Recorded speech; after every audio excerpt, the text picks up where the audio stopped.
বেশ কয়দিন ধরে যা গরম পড়ছে, দুপুরের দিকে যদি এরকম ঠান্ডা ঠান্ডা আম ছাতুর শরবত হয় তাহলে কেমন হয় বলো তো? তো শরবত বানানোর জন্য আমি এখানে একটা বড় মিষ্টি পাকা আম নিয়েছি। আমটাকে কিন্তু ভালো মতো পাকা হতে হবে।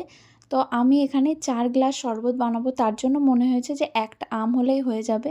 তোমরা যেরকম বানাবে, যতটা বানাবে সেই পরিমাপ বুঝে কিন্তু আমটা নেবে। এখন আমি গোটা আমের পাল্পটাকে একটা মিক্সি জারের মধ্যে নিয়ে নিচ্ছি। আর এটা কী আম আমি কিন্তু জানি না, তোমরা যদি আমটার নাম জেনে থাকো অবশ্যই কমেন্ট করে জানিও। এটা আমাদের বাড়ির গাছের আম। আমটা যেহেতু অনেকটাই মিষ্টি ছিল তাই আমি এখানে ২ চা চামচ চিনি দিয়েছি।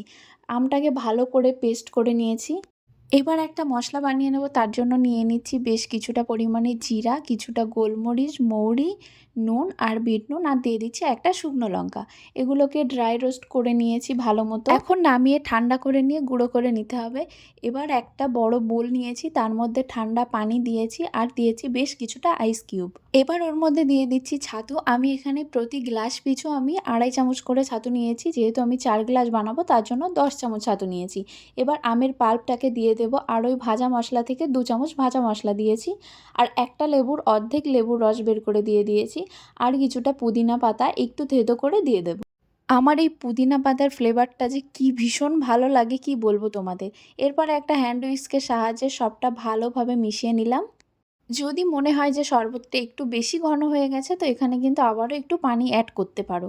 এই গরমের দিনে বাড়িতে কোনো অতিথি এলেও কিন্তু তোমরা এটা বানিয়ে দিতে পারো।